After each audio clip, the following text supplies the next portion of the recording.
Gynaecologist को कब visit करना चाहिए? So beyond the age of 30, actually every 1 to 2 years हर महिला को गायनिकोलॉजिकल चेकअप के लिए आना चाहिए। मैम, मेंस्ट्रुअल साइकिल बहुत कॉमन है, वो हर फीमेल को होगा ही, नहीं हो तो भी दिक्कत है, ज़्यादा हो तो भी दिक्कत है। और इनके क्या सिम्टम्स हैं और कैसे हम इसको बचा सकते हैं कि हमें ये ना हो? बेसिकली ये एक लाइफस्टाइल डिसऑर्डर है। It's quite common and specially in the younger generation.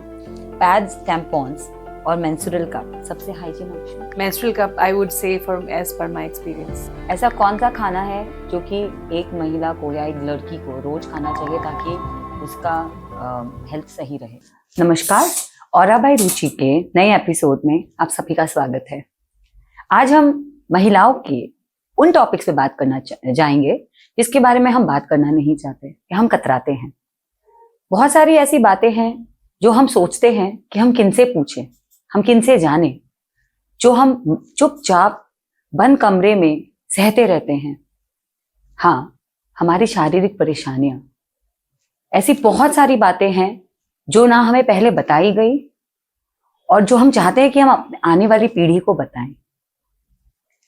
तो आज हमारे साथ स्टूडियो में मौजूद है एक बहुत ही रिनाउंड गायनेकोलॉजिस्ट डॉक्टर हिमरीना गौतम, जो कि खुद एक फीमेल होने के साथ साथ बहुत ही सॉफ्ट स्पोकन, जेंटल और मेरी गो टू गायनी है। इनसे कभी भी कोई भी सवाल के जवाब मांगो और वो आपके लिए हमेशा रेडी रहती है देने को।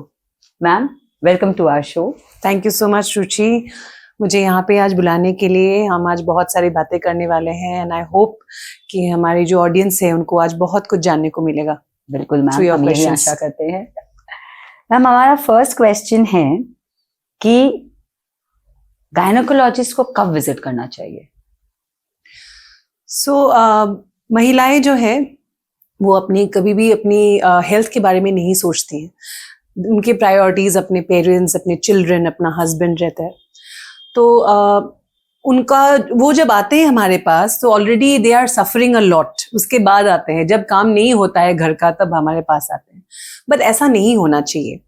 So beyond the age of 30, actually every 1 to 2 years हर महिला को गायनिकोलॉजिकल चेकअप के लिए आना चाहिए। And not only gynaecological checkup, जब हमारे पास आते हैं तो एट द सेम टाइम हम लोग बीपी देखते हैं, उनका वेट देखते हैं, बेसिक टेस्ट भी कभी कभी करा लेते हैं, हीमोग्लोबिन, शुगर, थायराइड, तो वो सारा इंपॉर्टेंट है।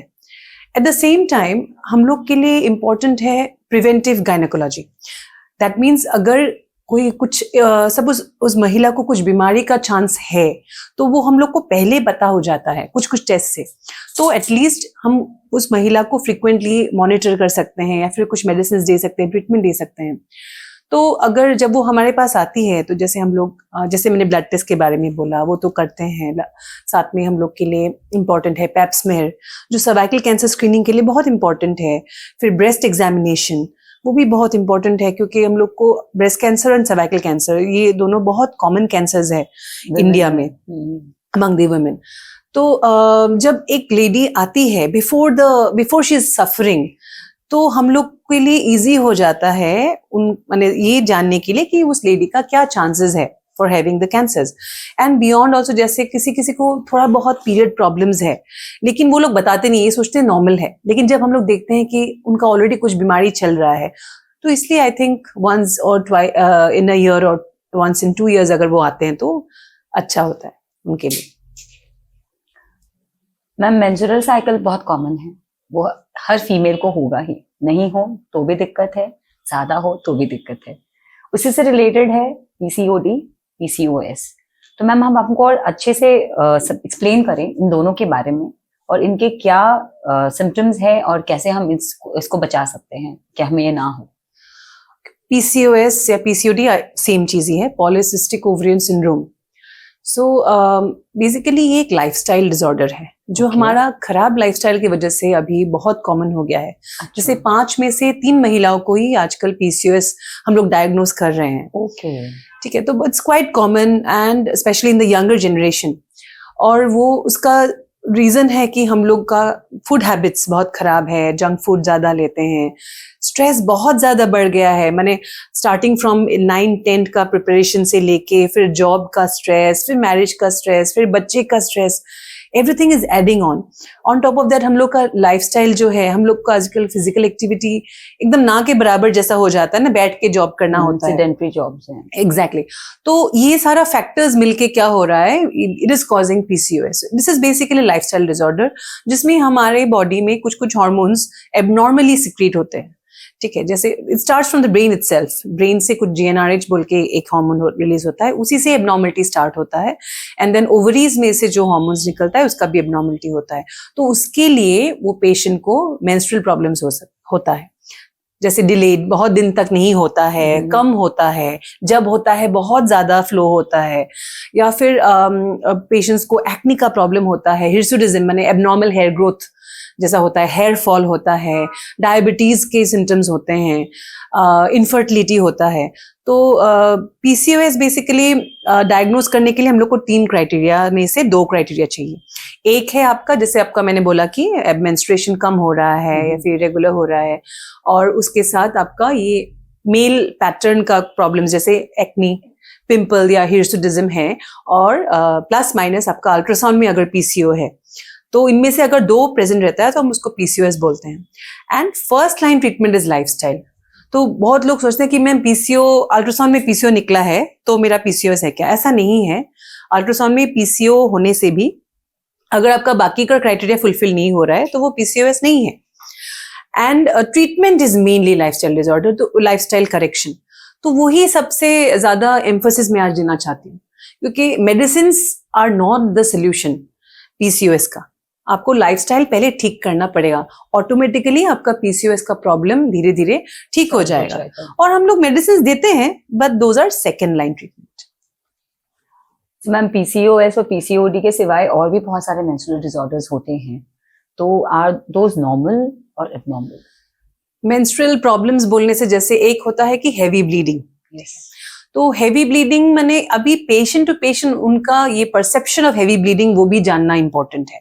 जैसे हम लोग साइंटिफिकली 80 ml के ज्यादा होने से हम लोग बोलते हैं हैवी ब्लीडिंग है, बट अगर उसका इतना ज्यादा हैवी ब्लीडिंग है कि वो she is not able to do her routine work, तो उसको हम मेनोरेजिया बोलेंगे या हैवी मेंस्ट्रुअल ब्लीड बोलेंगे, या फिर उसको दिन में 6, 8, 10 पैड यूज करना पड़ता है तो वो हैवी मेंस्ट्रुअल ब्लीडिंग है, या फिर 7 दिन से ज्यादा ब्लीडिंग हो रहा है ड्यूरिंग मेंस्ट्रुअल साइकिल तो वो हैवी मेंस्ट्रुअल ब्लीडिंग है। अभी कभी कभी हार्मोनल इम्बैलेंसेस कारण होते हैं, कभी कभी फाइब्रॉइड्स, दैट मीन्स यूट्रस का जो ट्यूमर होता है, हमारा बच्चादानी का जो ट्यूमर है उससे भी होता है, या फिर एंडोमेट्रियोसिस बोल के एक बीमारी है उससे भी ये हो सकता है। तो जब भी हैवी मेंस्ट्रुअल ब्लीडिंग होता है, हम हर महिला को बोलना चाहती हूँ कि आप लोग गायनेकोलॉजिस्ट के पास आइए, क्योंकि आपका इन्वेस्टिगेशन करना बहुत इंपॉर्टेंट है। थायराइड प्रॉब्लम्स, शुगर प्रॉब्लम्स, इन सब में भी हैवी ब्लीडिंग होता है तो वो हम लोग को करेक्ट करना पड़ेगा। बाकी अगर फाइब्रॉइड है, एंडोमेट्रियोसिस है तो उसके लिए भी ट्रीटमेंट है, क्योंकि हैवी ब्लीडिंग जब होता है तो पेशेंट का क्या होता है, एनीमिया होता है, हीमोग्लोबिन कम हो जाता है, तो उसका क्वालिटी ऑफ लाइफ खराब हो जाता है।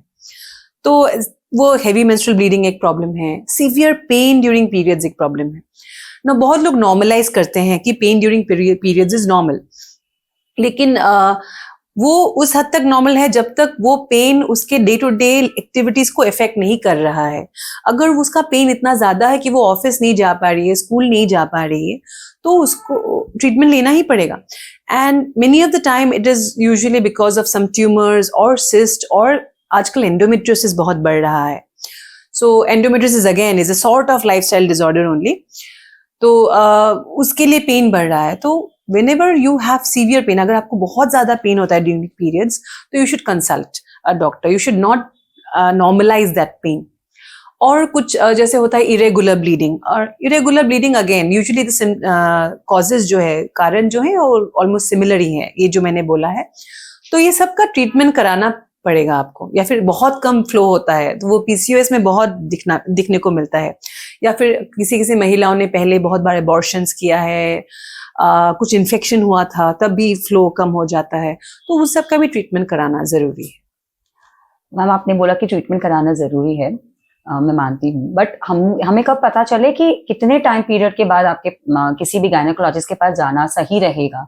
सपोज 1 महीने आपका रेगुलर हो रहा है, फिर आपका बहुत हैवी फ्लो जा रहा है, फिर उसके बाद कंटिन्यूअस कितने महीने तक ऐसा हो ताकि इट्स एन अलार्म कि आपको जाना ही पड़ेगा? सी आपका वो डिग्री ऑफ फ्लो के ऊपर डिपेंड करेगा। अगर आपका इतना हैवी फ्लो हो रहा है एक ही साइकिल में कि आप उठ नहीं पा रहे हो, आपका बीपी फॉल हो रहा है, आपको चक्कर आ रहे हैं, तो आपको उसी साइकिल में जाना पड़ेगा। Okay. लेकिन अगर आप नोटिस कर रहे हो कि हाँ ग्रेजुअली लास्ट टाइम तो इतना था, इस बार ज्यादा हुआ है, then you can wait maybe 1 or 2 cycles and that will also depend upon the age. आपका एज क्या है? जैसे यंग एज में कभी कभी हार्मोनल इम्बैलेंस से हेवी ब्लीडिंग 1 या 2 साइकिल में होना, इट्स फाइन।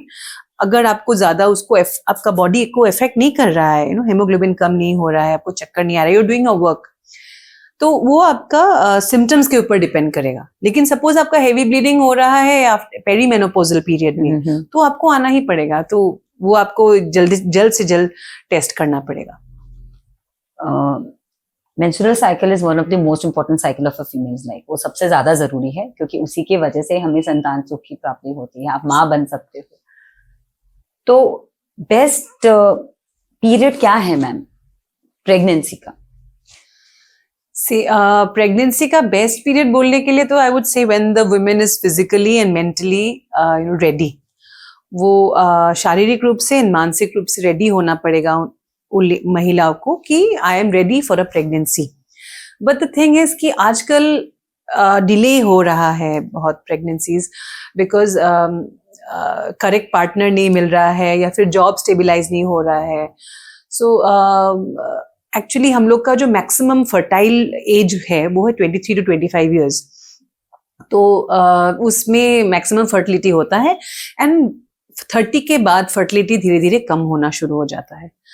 तो बेस्ट पीरियड बोलने से तो I would say you try to get pregnant before 30। तो अगर पॉसिबल नहीं है then I think now we have egg freezing also available. तो at least so that we can have अच्छा, हम लोग का जो अंडा है, एग्स है, वो एटलीस्ट अच्छा रहे, if you can do egg freezing. But you try to get pregnant before 30, that is what I would like to say, at least 35. You talked about, आपने अभी बताया हमारे को एग फ्रीजिंग के बारे में। तो मैम क्योंकि ये बहुत नया कॉन्सेप्ट है, आई थिंक अभी हमारे बहुत लोगों को पता भी नहीं है कि एग फ्रीजिंग भी कुछ होता है। तो कैन यू प्लीज हम लोग को और एक्सप्लेन कर सकते हैं कि एग फ्रीजिंग का भी बेस्ट पीरियड कब है और वो कैसे किया जाता है और उसके क्या इफेक्ट्स होते हैं? क्योंकि ये भी लोग सोच सकते हैं ना कि हमने आज एग फ्रीज किया और अगर हम लेट फिर उसको अगर हम यूज कर रहे हैं फॉर गेटिंग प्रेग्नेंट तो कहीं उसमें बाद में जाके कुछ जेनेटिकल एबरेशन ना आए बच्चे में या कोई प्रॉब्लम ना आए, क्योंकि बहुत बार आईवीएफ भी बहुत लोगों की सक्सेसफुल नहीं होते हैं। तो आप प्लीज हम लोगों को थोड़ा और समझाएं इस बारे में। सो एग फ्रीजिंग जो है वो एक्चुअली जितना अर्ली हो सके करने से ज्यादा अच्छा है। बिफोर 35 एक्चुअली लोग उसके बाद भी आते हैं तो करते हैं, बट बिफोर 35 होने से उस एग का जो क्रोमोसोमल, जो आपने बोला जेनेटिक प्रॉब्लम्स होने का चांसेस कम रहता है। बियॉन्ड 35 एग्स जो है तो एजिंग होना स्टार्ट हो जाता है एग्स का। तो क्रोमोसोमल प्रॉब्लम्स ज्यादा होने का चांस रहता है। पर फिर भी if you have a good AMH, आपका अगर ओवरियन रिजर्व जो बोलते हैं ना, वो अगर अच्छा है तो आप बाद में भी ट्राई कर सकते हो, but best is before 35। So egg freezing का जो प्रोसीडियर है बेसिकली हार्मोन्स कुछ देके उन लेडी को हम लोग माने सुपर ओवुलेट कराते हैं, माने मल्टीपल एग्स एक साथ ओवुलेशन करने के लिए हम लोग मेडिसिन देते हैं और फिर एग पिकअप होता है जो एक माइनर प्रोसीडियर है जो नीडल डाल के बस जितना एग्स हो सके निकाल लेते हैं एंड फिर वो फ्रीज हो जाता है लिक्विड नाइट्रोजन में।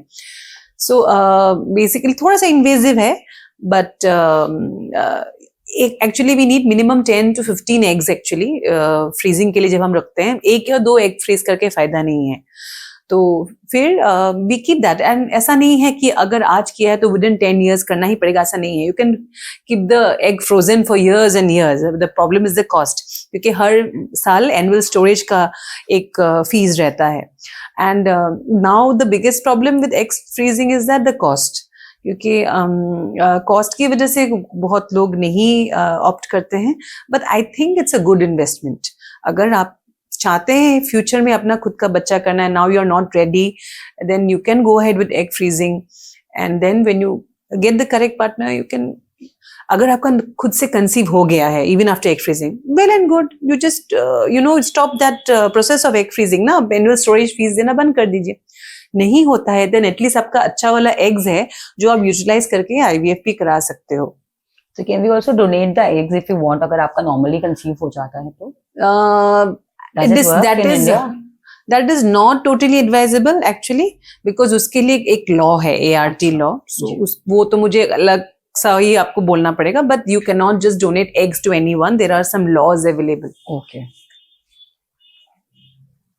प्रेगनेंसी की हमने बात कर ली, हमने एग फ्रीजिंग की बात कर ली, but there is a very common problem जो कि हर फीमेल फेस करती है, बट उनको खुद को रियलाइज ही नहीं हो रहा है कि उनको एक्चुअली में वो प्रॉब्लम है, and that is UTI and RTI. तो मैम क्या हमें बताएंगे कि हमें एग्जैक्टली कब समझ आना चाहिए, कौन से सिम्टम्स देके कि नहीं अभी हमारे को we need a medical help right now? So UTI is a very common problem.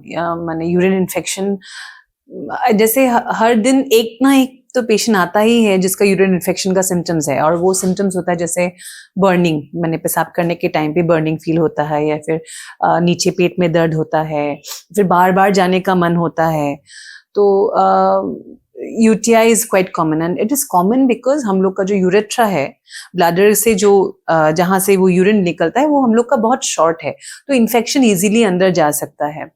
So UTI अगर आपका ये सिम्टम्स है तो you immediately go to a doctor, and हम लोग पहले यूरिन रूटीन और एक कल्चर टेस्ट देते हैं. Usually we start the antibiotic usually at the same time.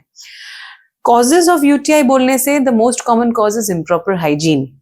ठीक है, तो क्योंकि UTI मोस्ट कॉमनली होता है हमारे पायखाना का रास्ते से जो बैक्टीरिया है उसी से मेनली UTI होता है एक्चुअली. तो वो अगर हम लोग हाइजीन मेंटेन नहीं कर रहे हैं ना, तो उससे UTI होने का चांस ज्यादा है. ऑल्सो अगर आपका एनीमिया है, डायबिटीज है, इम्यूनिटी लो है, और you have a high risk sexual behaviour, तो UTI का चांसेस ज्यादा रहता है. But of course UTI is very much treatable. लेकिन अगर रिकरेंट UTI हो रहा है तो कभी कभी हम लोग को यूरोलॉजिस्ट का सजेशन लेना पड़ता है, या फिर लॉन्ग टर्म मेडिसिन भी चाहिए होता है. Now coming to RTI or reproductive tract infection or sexually transmitted infection, ये भी almost जैसे quite common in nowadays we are getting in younger people also, young generation में, because of high risk sexual behavior. Okay, तो लेकिन जिनका suppose single partner भी है उनको भी RTI हो सकता है. ठीक है, ऐसा नहीं है कि बने मेरा सिंगल पार्टनर है मुझे कैसे हो गया, ऐसा नहीं है. You can still have a infection, but those infection generally severe नहीं होता है, जल्दी से ट्रीट हो जाता है, रिकरेंट नहीं होता है. So the risk factors sexual transmitted infections का होता है, जैसे मल्टीपल सेक्सुअल पार्टनर्स है, या फिर पार्टनर को STI है, या फिर वो ड्रग अब्यूजर है, अल्कोहल स्मोकिंग बहुत ज्यादा ही इज एडिक्टेड और शी इज एडिक्टेड टू, और साथ में जो इम्यूनिटी लो वाले जो सिचुएशंस लाइक डायबिटीज, एनीमिया, तो रिप्रोडक्टिव ट्रैक इन्फेक्शन हो सकता है. तो उनके लिए उनसे बचने के लिए भी there are some ways, like first of all तो you should have a very safe sexual practice. हमेशा सिंगल पार्टनर होने से अच्छा है. And when you are staying together for not getting pregnant, then you better use a condom. वो तो STI prevent करेगा. Then you maintain proper hygiene of the part, always clean, हमेशा सामने से पीछे तक साफ करना चाहिए, नॉट पीछे से सामने तक, क्योंकि वो क्या करेगा, पायखाना का रास्ते का जो बैक्टीरिया है वो फिर आगे लेके आ जाएगा, फिर वेजाइनल इन्फेक्शन और UTI करेगा. एंड ऑफ कोर्स कभी भी जोर जोर से पानी स्प्लैश नहीं करना चाहिए, डाउचिंग नहीं करना चाहिए. So those are the small things जो रिकरेंट इन्फेक्शंस प्रिवेंट करता है. तो डाउचिंग इज जनरली डायरेक्टली पानी डालना वेजाइनल एरिया में, उसको डाउचिंग कहते हैं. हाँ, वो नहीं करना चाहिए, बिकॉज हमारा जो वजाइना है इट्स लाइक ऐसा एक इंक्लिनेशन है कि अंदर का जितना भी जो भी है वो निकल आएगा. You don't need to clean it from inside. Cleaning अगर करने के लिए आप जोर से पानी मारोगे तो बाहर का इन्फेक्शन आप अंदर तक डाल रहे हो, तो that will cause more of a problem. So ये बहुत कॉमनली होता है. And one problem is like people are using this synthetic underwears. Those also causes lot of irritation, फिर उससे infection का chance बढ़ जाता है. तो you always use cotton underwear, it's very important. Change your underwear frequently, थोड़ा frequently change करना अच्छा है अगर आप बहुत sweat करते हो तो, and don't use period panties like left and right. Sorry, I mean the panty liners I'm talking about. तो panty liners जो है आजकल बहुत commonly use करते हैं, तो उससे rashes हो जाता है. एक बार rash हो जाता है तो फिर infection जल्दी हो जाता है. So those are small things, like, but ultimately जब वो prevent करते हैं, नहीं करते हैं, तो ultimately infection से बचे रहते हैं. मतलब hygiene is the main key. Yeah, hygiene is the main key. आप And drinking जितना- lot of water. Yeah, I missed that important point. Drinking lots of water. क्या होता है ना, ऑफिस का टॉयलेट यूज करना अच्छा नहीं लगता, ये कॉमन, वेरी कॉमनली बोलते हैं. Yes. सो मैं पानी नहीं पीती हूँ, बट वो यू आर सबका ही माइंडसेट है कि अपन हाँ. बाहर जा रहे हैं तो हम कॉमन टॉयलेट यूज ना करें हाँ. ताकि हम लोगों को यूटीआई की प्रॉब्लम्स ना हो. बट एक्चुअली क्या है ना, वो if you clean the seat, अगर आप सीट क्लीन करते हो before and after using it, तो आपको इन्फेक्शन नहीं होगा. हाँ, and then of course after you come home you clean it. और बट पानी नहीं पियोगे तो कॉन्सेंट्रेटेड यूरिन हो जाता है. यूरिन कॉन्सेंट्रेटेड होने से वो इन्फेक्शन का ज्यादा सोर्स बन जाता है, तो वो ज्यादा खराबी करता है हम लोग, हमारे बॉडी के लिए. जैसे आपने बोला कि टू प्रिवेंट यूटीआई और आरटीआई से अगर हमें बचना है तो हमें कॉन्ट्रासेप्टिव यूज करने चाहिए. तो मैम बहुत सारे ऐसे लोग हैं जो कॉन्ट्रासेप्टिव यूज करते हैं, जैसे जो एडिबल है फीमेल्स का, specially I am talking about pills, चाहे वो नॉर्मल गर्भ निरोधक गोलियां हो, चाहे वो इंटीमेट होने के बाद जो हम 72 आवर्स के अंदर जो पिल्स खाते हैं, तो उसका राइट तरीका क्या है खाने का? क्योंकि मेरे ही कुछ क्लोज लोगों में मैंने ऐसा देखा है लोगों ने कि उसको इतना प्रोलॉन्ग खाया कि बाद में उनको प्रेगनेंसी में ही तकलीफ आने लगी. सो एक्चुअली अगर आप कॉन्ट्रासेप्टिव ढंग से यूज कर रहे हो ना, तो प्रेगनेंसी बाद में होने के लिए जनरली प्रॉब्लम नहीं होता है. ठीक है, स्पेशली द OCPs और द ओरल कॉन्ट्रासेप्टिव पिल्स ना, अगर वो आप ढंग से खा रहे हो तो ये आपका प्रेगनेंसी में कभी भी प्रॉब्लम नहीं करेगा. इनफैक्ट OCPs लॉन्ग टर्म अगर यूज करते हैं तो endometrial cancer and ovarian cancer से प्रिवेंशन ही भी होता है. ऐसा स्टडीज में देखा गया है. तो अगर best way method of contraception before the age of 35 is actually you can go for pills. जो हम लोग 21 डेज या 24 डेज का पिल्स होता है ना, रिसाइक्लिकली, हाँ, साइक्लिकली खाते हैं, सो दैट इज गुड. अगर आपका पार्टनर के साथ रिलेशन जैसे 2-3 महीने में एक बार होता है, then you can go for condoms. Okay, तब तो आपको जैसे 2-3 महीने में एक बार हो. लेकिन अगर आपका महीने में 3-4 बार भी कांटेक्ट हो रहा है, then condom is not very efficacious. वो इतना वो फेल होने का चांस रहता है. तो you can go for OCPs. और है आपका जैसे इंट्रायूट्राइन डिवाइसेस, जैसे कॉपर टी है, मिरेना है, तो जिनका बहुत लोग ऑप्ट कर सकते हैं. Even the non pregnant one can opt for Mirena, sorry, जिसका कभी भी प्रेगनेंसी नहीं हुआ है. बट जनरली जो कभी भी प्रेगनेंसी नहीं हुआ है वो मिरेना टॉलरेट नहीं कर पाते हैं इतना. तो इनका सपोज एक प्रेगनेंसी हो गया है, अभी नेक्स्ट प्रेगनेंसी के लिए उनको कॉन्ट्रासेप्टिव यूज करना है, देन कॉपर टीज और Mirena they are very good option. क्योंकि आपको पिल खाने के लिए याद नहीं रखना पड़ता है कि मिस हो गया. क्योंकि पिल का एक प्रॉब्लम है कि अगर आप मिस करते हो तो वो साइकिल का एफिकेसी कम हो जाता है. तो आपको रोज खाना होता है एक टाइम पे, you can not forget to take. तो कॉपर टी या फिर मिरेना जो है वो एक बार लगा लिया तो 5 साल 10 साल वो काम करेगा.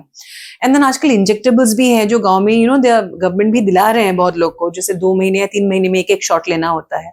तो वो भी काफी एफिकेशियस है. उसका एक ही प्रॉब्लम है कि कभी कभी इरेगुलर ब्लीडिंग करता है, तो वो कभी कभी कोई महिलाओं के लिए बहुत सुटेबल नहीं है. सो एंड इम्प्लानॉन बोल के भी एक चीज है जो इतना वाइड लेवल में भी अवेलेबल नहीं है, जो फोरआर्म में लगा देते हैं बेसिकली. तो उसमें हार्मोन्स रहता है, वो 5 साल के लिए काम करता है, तो आपको खाने के लिए जरूरत नहीं है. कमिंग टू आई पिल्स, मैं एक बात आज आपके प्लेटफॉर्म के थ्रू बोलना चाहूंगी कि don't use I pills left and right. I pills का सक्सेस रेट इज ओनली 60-70%. ठीक है, अगर आप ओवुलेशन के टाइम पे आई पिल खा रहे हो तो मैंने देखा है बहुत लोगों का फेल होता है. ठीक है, तो या फिर कुछ प्रॉब्लम्स होता है. And recurrent I pill users को ही बाद में जाके इनफर्टिलिटी का मैंने प्रॉब्लम देखा है, हुआ है.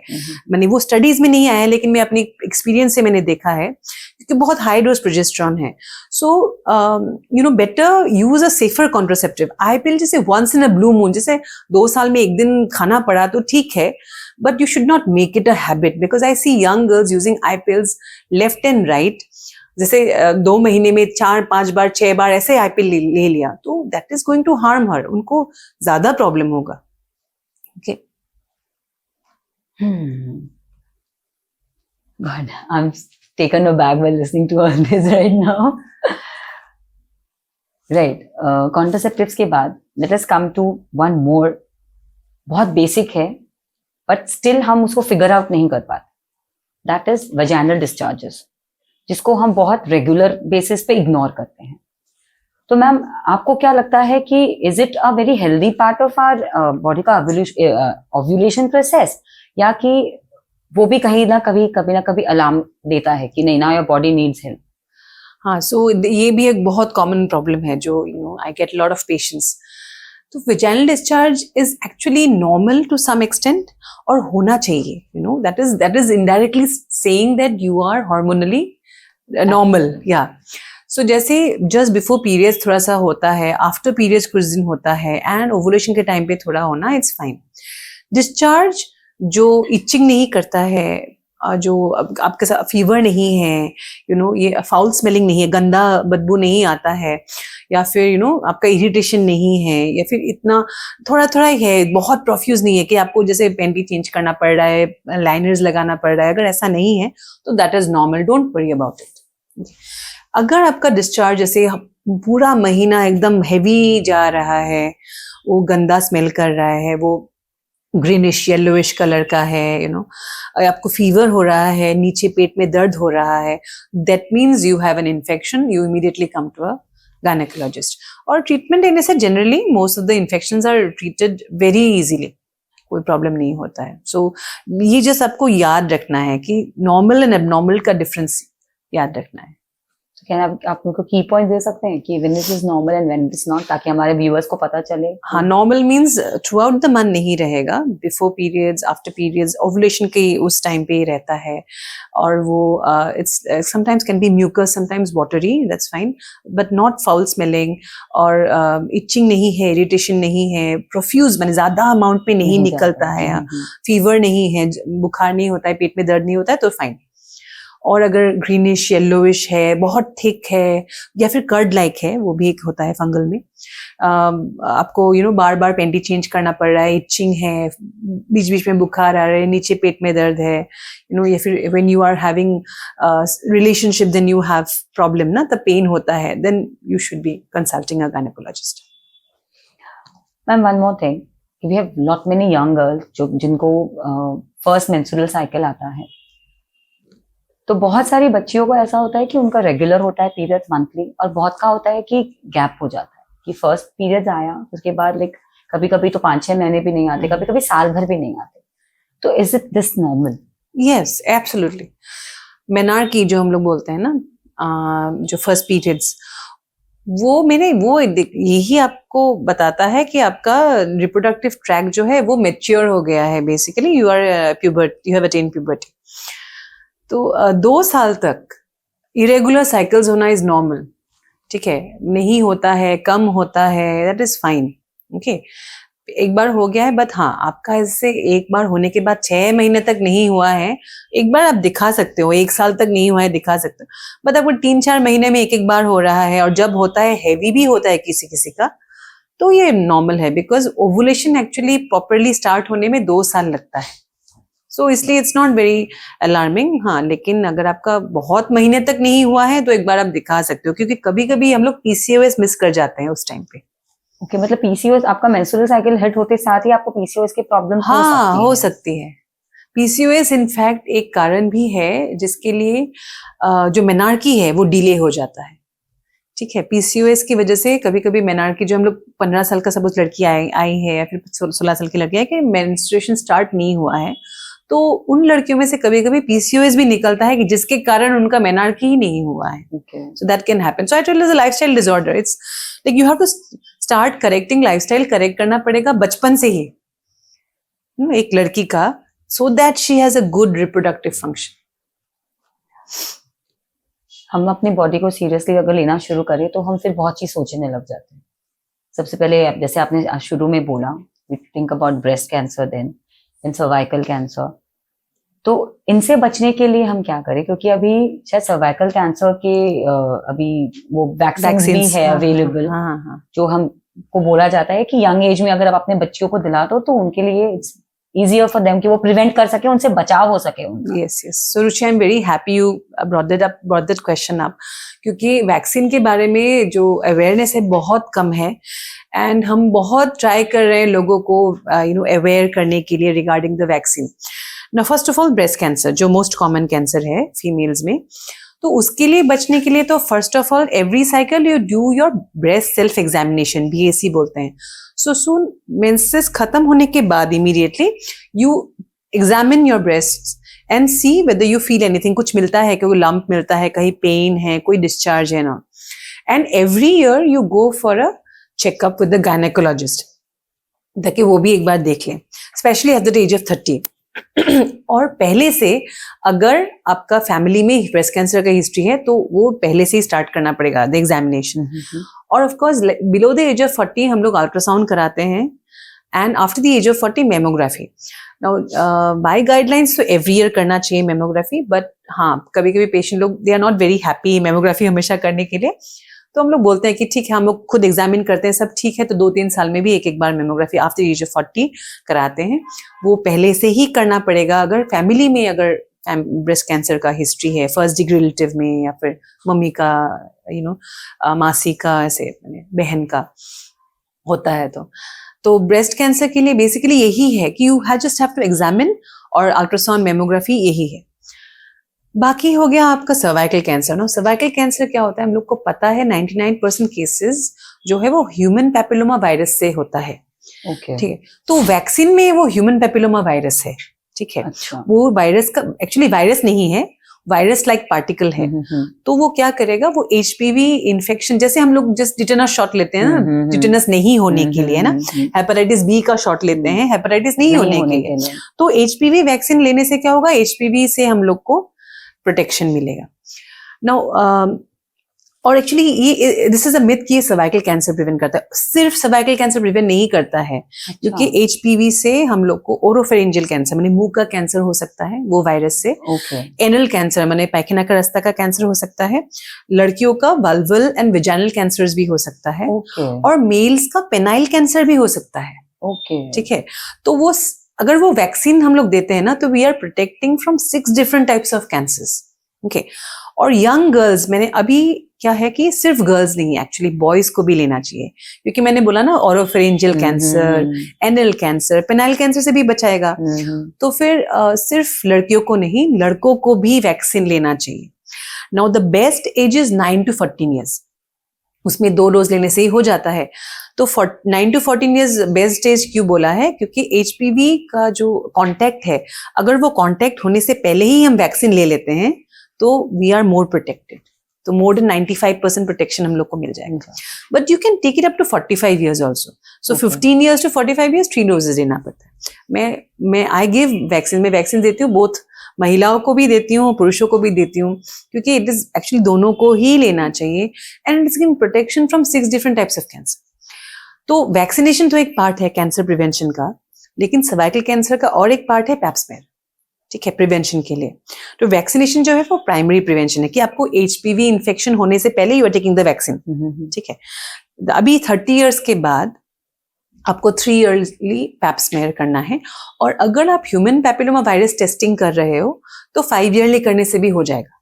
ठीक है. तो वो आपको 65 ईयर्स तक देखते रहना है, क्योंकि पैप स्मेयर ये बताएगा कि आपको नेक्स्ट कुछ सालों में कैंसर होने का चांस है क्या. ठीक है. अगर है तो ट्रीटमेंट इजी हो जाएगा, बिकॉज कैंसर का ट्रीटमेंट डिफिकल्ट है, लेकिन कैंसर से बचने के लिए, हाँ, अगर आप पहले ही पता चलेगा नहीं इसमें कुछ प्रॉब्लम है सर्विक्स में, ये बाद में कैंसरस हो सकता है, तो वी गिव स्मॉल ट्रीटमेंट्स और वो ट्रीट हो जाता है. सो बेसिकली यही पॉइंट्स है प्रिवेंशन के लिए. एंड बहुत हेल्दी लाइफस्टाइल लेना भी बहुत इंपॉर्टेंट, बिकॉज ब्रेस्ट कैंसर में देखा गया है कि ओबेसिटी जो अगर वेट ज्यादा है तो उन लोगों को ब्रेस्ट कैंसर का ज्यादा रिस्क होता है. अल्कोहल स्मोकिंग में कैंसर्स का रिस्क ज्यादा होता है. सो एज अ होल अगर लाइफस्टाइल ठीक रहेगा, आप एक्सरसाइज करते हो, हेल्दी फूड लेते हो, योगा करते हो, तो आपका कैंसर्स का रिस्क कम हो जाता है. अभी आपने बोला कि महिलाओं के साथ पुरुषों को भी लेना चाहिए, तो कहीं उनके दिमाग में ये ना है ना कि यार ये तो सर्वाइकल कैंसर का है, हाँ, तो कहीं अगर हम ले ले तो हमारे अंदर फीमेल हार्मोन ज्यादा एक्टिव ना हो जाए. नहीं, मैंने बोला ना that vaccine is actually virus like particle. So HPV के अगेंस्ट वो वैक्सीन है, नॉट फॉर द कैंसर. और वो वायरस आपका बॉडी में different different types of cancers करता है, और वार्ट्स भी करता है। एक वार्ट्स बोल के एक बीमारी होता है ना, जैसे आपको वो कॉलीफ्लावर लाइक ग्रोथ हो जाता है, हाँ, तो वो तो मेल्स में भी होता है, फीमेल्स में भी होता है, तो उससे भी प्रिवेंशन करता है, ठीक है। तो और एक बात है कि जैसे हम लोग अगर मेल्स को दे रहे हैं, जिस मेल से ही तो फीमेल्स को मिलेगा ना एचपीवी वायरस, तो मेल्स को अगर दे रहे हैं उनको तो कैंसर से प्रोटेक्शन मिलेगा ही, बट वो फीमेल को भी वो वायरस नहीं देगा ना ड्यूरिंग सेक्सुअल इंटरकोर्स। तो एज अ होल तब पॉपुलेशन का इम्यूनिटी ज्यादा बढ़ेगा, और हम लोग का जो गोल है कैंसर प्रिवेंशन का वो ज्यादा बेहतर होगा। आपने बोला कि आफ्टर 45 टिल 45 3 शॉट्स लेना सही है इसका, बट व्हाट इफ कि अगर 45 एज पार हो गई किसी की and they still want to get prevented and they want to take the vaccine? There are patients who have taken actually, जब किसी ने लिया भी है, बट हम लोग रिकमेंड नहीं करते हैं क्योंकि वो स्टडीज में नहीं आया है, अभी तक कोई स्टडी नहीं हुआ है। And of course beyond the age of 45 आपको पेप स्मेयर तो कराना ही है 3 to 5 ईयरली। तो हम लोग बोलते हैं कि अभी स्टडीज नहीं है तो वी डोंट नो कि कितना एफिकेशियस होगा, मैंने लाभ होगा कि नहीं लेने का वैक्सीन का, तो इसलिए हम लोग नहीं देते। मैम हमने सारी चीजों के बारे में बात करी, हमने यंग गर्ल्स के प्रॉब्लम्स के बारे में बात करी, हमने मिड एज लेडीज के बारे में बात करी। नाउ एक बहुत इंपॉर्टेंट टॉपिक है जिसके बारे में आजकल सब लेडीज जानना चाहती हैं, वो है पेरीमेनोपॉज। मेनोपॉज के पहले जो समस्याएं हम फेस करते हैं एज अ फीमेल वो क्या है? क्योंकि बहुत सारी लेडीज को लगता है कि नहीं मेनोपॉज है तो वो तो अभी 40 के हो गए, तो बहुत को लगता है कि 40 में ही मेनोपॉज आ जाता है, काफी लोगों के आए भी हैं, और काफी लोगों को ये भी लगता है कि नहीं अभी तो मेरा मेनोपॉज कैसे आएगा, वो एक्सेप्ट नहीं कर पाते हैं कि भाई 40 के बाद हमारा मेनोपॉज आ रहा है। तो आप पेरीमेनोपॉज के बारे में हमें प्लीज समझाएं। पेरीमेनोपॉजल पीरियड बोलने से मैंने जो आपका मेनोपॉज मैंने क्या है, आपका 1 साल पीरियड्स नहीं हुआ है तो मेनोपॉज बोलते हैं। पेरीमेनोपॉज मैंने आपका 3-5 साल पहले से ही थोड़ा थोड़ा सिम्टम स्टार्ट हो जाता है, हार्मोन्स फ्लक्चुएट होना स्टार्ट हो जाता है, तो उसको पेरीमेनोपॉज बोलते हैं। तो कुछ कुछ सिम्टम्स, मेनोपॉजल सिम्टम्स उस टाइम से ही शुरू हो जाता है, मतलब पीरियड्स बंद नहीं हुआ है, but you start having mood swings, you start having vaginal dryness, you start having urinary problems, और या फिर आपका थोड़ा थोड़ा गर्मी लगना, हॉट फ्लशेस होना, स्लीप का प्रॉब्लम्स स्टार्ट हो जाता है। और 40 आजकल, हाँ 40 में we do get patients who get menopause early. Menopausal हाँ आजकल थोड़ा अर्ली हो रहा है, बट इंडियन एज में the average age is around 48 to 50 years actually जो मेनोपॉज होता है। तो बेसिकली इस टाइम पे ना you have to accept that you are attaining perimenopause. लेकिन अगर आपको ज्यादा सिम्टम्स हो रहा है ना, आपको हॉट फ्लशेस हो रहा है, रात को सो नहीं पा रहे हो, पूरा एकदम पसीना पसीना हो जाते हो, भीग जाते हैं ना, ऐसा होता है ना, it's so irritable, any time anxious, ऐसे रहते हैं, तो ट्रीटमेंट लेना जरूरी है आई फील। और क्योंकि वो आपका क्वालिटी ऑफ लाइफ खराब कर रहा है, ठीक है। आपको नींद नहीं आएगा तो आप काम कैसे करोगे, है ना। We all are working ladies, most of us, या फिर घर का ही कितना काम रहता है। सो जैसे we give hormone replacement therapy. Hormone replacement therapy actually बहुत लोग को ये डर लगता है कि हार्मोन्स लेंगे तो कुछ प्रॉब्लम होगा, बट ऐसा नहीं है। अगर आपका मेनोपॉजल सिम्टम्स है या फिर पेरीमेनोपॉजल सिम्टम्स है, you can start taking hormone replacement therapies, जो आपका बोन हेल्थ प्रिजर्व करेगा, आपका मेनोपॉजल सिम्टम्स डिले करेगा, फिर वो कार्डियक हेल्थ के लिए भी अच्छा है, ठीक है। तो लेकिन उसको लेने से पहले कुछ हम लोग का कुछ क्राइटेरिया है, we need to see the breast, we need to take a pap smear, एक अल्ट्रासाउंड कराना पड़ेगा, ये सब देखते हैं, and then we start the hormone replacement therapy. So अगर आपका गायनेकोलॉजिस्ट आपको हार्मोन रिप्लेसमेंट थेरेपी एडवाइस कर रहा है, then don't think so much about it. और yes, we do give anxiolytics, तो नींद अच्छा करने के लिए, मूड को स्टेबिलाइज करने के लिए। एंड एक्चुअली वो उस टाइम पे पेरीमेनोपॉज, मेनोपॉज, हाँ और एक बात है कि you should take calcium and vitamin D supplements, क्योंकि बोन हेल्थ धीरे धीरे वो डिटोरेट होना स्टार्ट हो जाता है, बिकॉज आपका एस्ट्रोजन लेवल जो है वो कम होना शुरू हो जाता है। तो वो कैल्शियम और vitamin D supplementation is also very very important. And of course जो स्क्रीनिंग टेस्ट है वो भी इंपॉर्टेंट है। एंड पेरीमेनोपॉज में एक बहुत अगेन लाइफस्टाइल का बहुत बड़ा रोल है। तो स्टडीज ने भी देखा है और हम लोगों ने अपनी एक्सपीरियंस में भी देखा है कि जो महिलाएं ना फिट रहते हैं ना, या जिम जाते हैं या फिर रोज वॉक करते हैं, योगा करते हैं ना, दे maintain a very healthy lifestyle, माने फ्रूट्स एंड वेजिटेबल्स ज्यादा लेते हैं, डिनर टाइम पे करते हैं, तो उन लोग का जो मेनोपॉजल सिम्टम्स है वो कम सीवियर रहता है, ज्यादा सीवियर नहीं होता है कंपेयर टू दोज जो लोग सेडेंटरी है, खाने का कोई हिसाब नहीं है, कोई जिम कोई एक्टिविटी नहीं है, तो उन लोग का ज्यादा रहता है. तो आई टेल दिस लेडीज कि आप लोग अगर पहले नहीं भी किया है ना start exercise, you do exercise, क्योंकि आपका मसल स्ट्रेंथ बढ़ेगा, बोन स्ट्रेंथ बढ़ेगा. तो you should do aerobic exercises और मसल स्ट्रेंथनिंग एक्सरसाइजेज.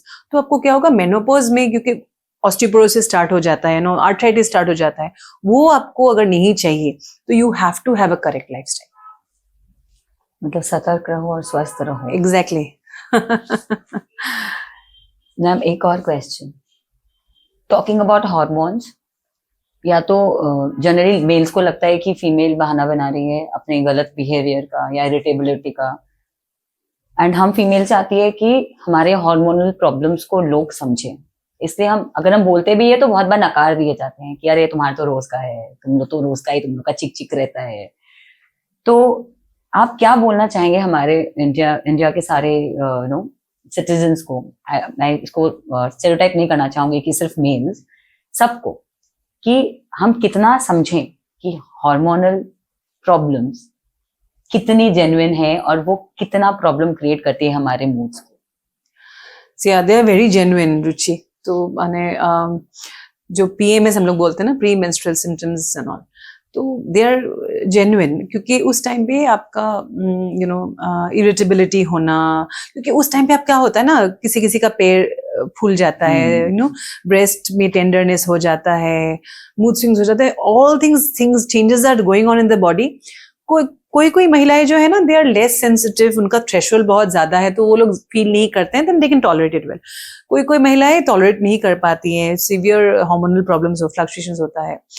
तो it is genuine and I actually want to say कि सारे पुरुष जो है, तो उन लोग को समझना चाहिए कि ये बहाने नहीं बना रहे हैं महिलाएं, मैंने बेसिकली.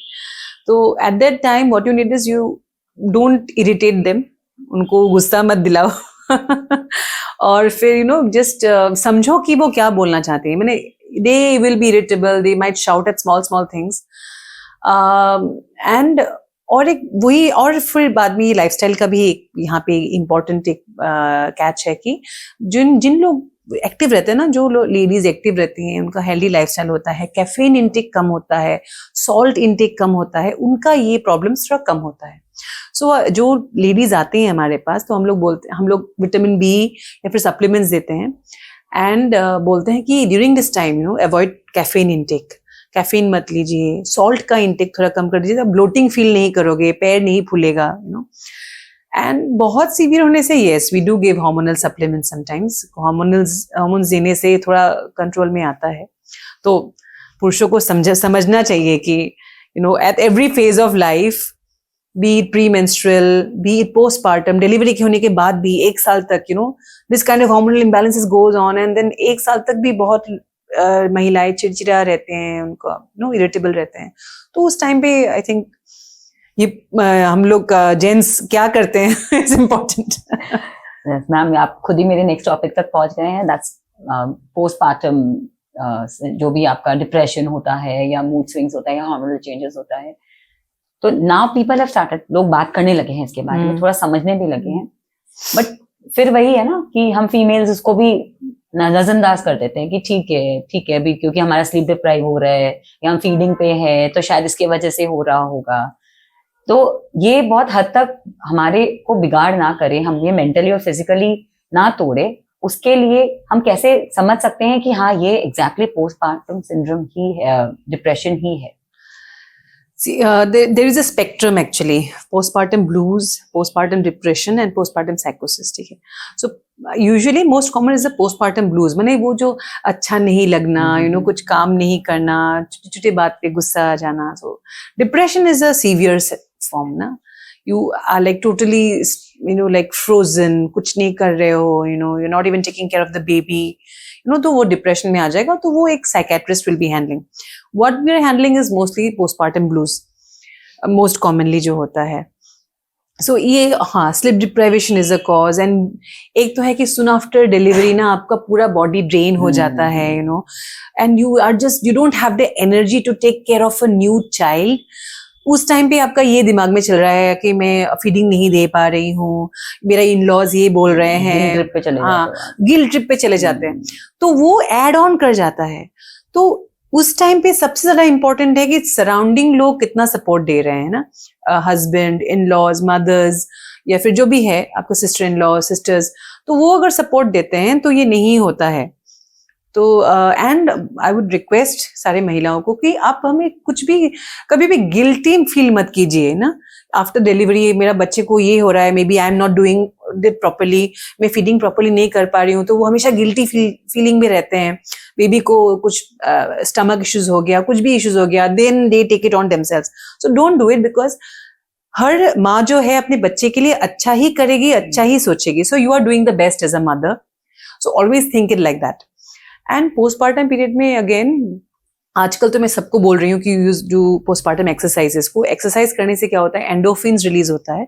एंडोफिन्स हैप्पी हार्मोन्स है, तो आपका जो स्ट्रेस है और जो खराब मूड है वो थोड़ा अच्छा करेगा, और साथ में आपका you know pregnancy weight loss करने में भी हेल्प करेगा, ब्रेस्ट मिल्क प्रोडक्शन में भी हेल्प करेगा। तो एक्सरसाइज एक है, हेल्दी खाना इंपॉर्टेंट है, हाइड्रेशन इज इंपॉर्टेंट, क्योंकि पोस्टपार्टम में डिहाइड्रेशन इज क्वाइट कॉमन है, कॉन्स्टेंटली फीडिंग कर रहे हैं। Correct. So again, hydration is important, and I always tell them कि you talk to someone. अगर कुछ खराब लग रहा है, you talk to someone. Of course, husbands should be the best listeners at this time. Thank you so much ma'am, आज आपने हमारे बहुत सारे डाउट्स क्लियर करे, बहुत सारे मिथ्स बस्ट करे। मैं आशा करती हूँ कि आज के कॉन्वर्सेशन के बाद हम सब फीमेल्स अपने बॉडी को और सीरियसली लें, हमारे हार्मोनल प्रॉब्लम्स को और ज्यादा अच्छे से समझें, Yes. और उन्हें पता हो कि हाँ, अब वक्त आ गया है कि हम घर बैठ के चुपचाप अपने प्रॉब्लम्स को ना सहे, हमें अपने डॉक्टर को बोलना है, हमें उनके पास जाना है और Yes. जल्दी ठीक होना है। Healthy women will create a healthy family and a healthy community. Ma'am, हमारे एक रैपिड फायर का सेगमेंट है जिसमें मैं आपको कुछ क्वेश्चंस पूछूंगी और आप उसका जवाब देंगे। तो पहला सवाल है कि गर्ल्स का सबसे अंडररेटेड हेल्थ टेस्ट कौन सा है? Underrated health test, I would say an ultrasound. Pads, tampons और मेंस्ट्रुअल कप सबसे hygiene option? Menstrual cup, I would say, as per my experience. How often, मतलब कितनी जल्दी किसी को भी अपना अंडरवेयर चेंज करना चाहिए? At least twice in a day. At least twice in a day, depending upon the discharge, of course. ऐसा कौन सा खाना है जो कि एक महिला को या एक लड़की को रोज खाना चाहिए ताकि उसका हेल्थ सही रहे? Fresh fruits and vegetables. एक चीज जो हम गूगल करते हैं, चाहते हैं कि हम वो गूगल ना करें? Any symptoms that you have before going to the gynecologist, don't Google it. अगर हमें लेट नाइट क्रैम्प्स हो तो उसका इमीडिएट हैक क्या है? सीवियर है तो विजिट एन इमरजेंसी, ज्यादा सीवियर नहीं है, पीरियड क्रैम्प्स है, then you can take any antispasmodic जो भी मिलता है OTC, over the counter. Period में स्मेल है, वो अबनॉर्मल है या नॉर्मल है? A fishy smell is normal. Okay. Pregnancy test कब सबसे एक्यूरेट होता है, मॉर्निंग या नाइट? ऐसा कुछ नहीं है एक्चुअली, वो आपका हार्मोन के लेवल के ऊपर डिपेंड करता है, बट मॉर्निंग टेस्ट यूजुअली कर देते हैं बिकॉज वो यूरिन कंसंट्रेटेड रहता है। सैनिटरी पैड 8 घंटे से ज्यादा सेफ, अनसेफ? अनसेफ। आपके पेशेंट का सबसे कॉमन मिस्टेक? सबसे common mistake, what I feel is taking eye pills and abortion pills without asking the gynecologist. एक लास्ट मैसेज जो आप सबको देना चाहेंगे, being a female and being a gynaecologist both? Last message is that जो हम लोगों ने आज डिस्कस किया है थ्रू द पॉडकास्ट, वो आप ध्यान में रखिए सारा सिम्टम्स को, एंड अगर कुछ प्रॉब्लम होता है आप इमीडिएटली डॉक्टर के पास आइए, बिकॉज अगर महिलाएं हेल्दी रहेंगी तभी उनका फैमिली भी हेल्दी रहेगा और हमारा देश भी हेल्दी रहेगा। Thank you so much ma'am, बहुत बहुत बहुत शुक्रिया कि आप आज यहाँ आए हमारे इस पॉडकास्ट पे। आपने हमारे बहुत सारे डाउट्स को क्लियर करा, बहुत सारी ऐसी बातें हैं जो हमें लगता था कि बहुत नॉर्मल है, लेकिन आपने बताया कि नहीं, कब अलार्म बजता है और कब आपको जाना चाहिए। तो आशा करती हूँ कि हमारे इस पूरे पॉडकास्ट को देखने के बाद और जागरूक हो, सिर्फ महिलाएं नहीं पुरुष भी जागरूक हो हमारी हार्मोनल प्रॉब्लम्स को, हार्मोनल चेंजेस को लेकर। तो मैं अपने सारे व्यूअर्स को बहुत बहुत धन्यवाद देना चाहती हूँ कि आपने लास्ट तक हमारे इस वीडियो को देखा, और मैं आशा करती हूँ कि आप हमें बताएं कि हमें इसमें और क्या चेंजेस कर सकते हैं, क्योंकि जब तक आप हमें नहीं बताएंगे हम अपने आप को और बेहतर नहीं बना सकते। साथ ही आप हमें ये भी बताएं कि आपको नेक्स्ट और कौन से टॉपिक पे गायनेकोलॉजिस्ट से किस टॉपिक पे आपको और जानना है बारीकी से, ताकि हम दोबारा मैम को बुला सके और उसी टॉपिक पे हम आपके लिए बात करें और आपको उस प्रॉब्लम का सोल्यूशन दे सके। और औरा बाई रुचि की तरफ से मैं वापस से एक बार मैम आपको हार्टफुल थैंक्स बोलना चाहती हूँ। Thank you so much Ruchi, thank you.